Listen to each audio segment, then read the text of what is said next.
I was a Special Forces medic with 20th Group out of Roanoke Rapids, North Carolina. On October 16, 2010, we were conducting village stability operations in Zangabad, Afghanistan, in the province of Kandahar near Panjwai. For 2 days we had let the villagers come out, nobody going in because we had complete security around the villages. As we went in to get into the village and find a stronghold, I had stepped on an improvised explosive device, or an IED, which was consistent of two 60mm mortars. I'd never really lost consciousness other than for the very few seconds after I had stepped on it. And between God and angels and my training, I just knew instantly that I had to remain calm. As a medic, you know, you just have to remain calm. And I was very, very fortunate to have a junior medic, Staff Sergeant Pete Contardo, with me.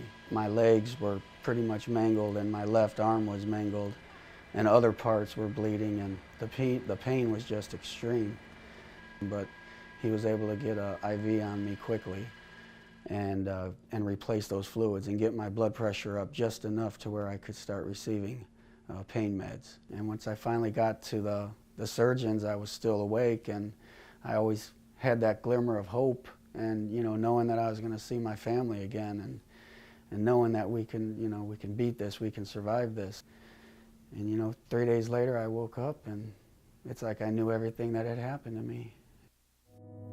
I met my wife Dustina. We went to school together. We've known each other since I was in 8th grade, and we've been married for 20 years, and we have 3 children. You want life to be at the most of what it was before you were injured.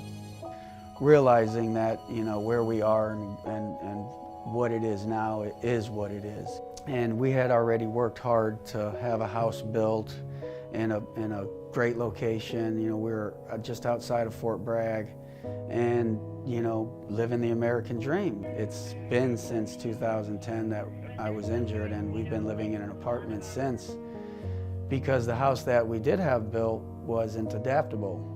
It could have been adaptable, but it would have really cost a lot of money, which just made more sense to start from scratch. To be able to go around your own home and into all the rooms that your chair can get through, and get through the doorways for every bathroom, and you don't have to worry about stairs or ramps getting into the house itself, even from the garage.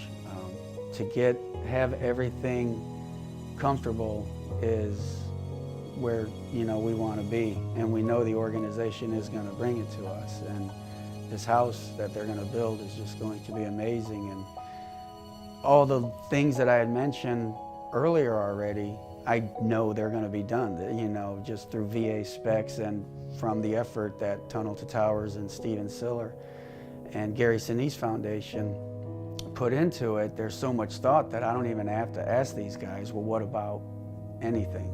It's done. They know the most important place for somebody who's wounded and disabled is you want to be comfortable in your own home, and that they definitely know, and they definitely are going to make us comfortable.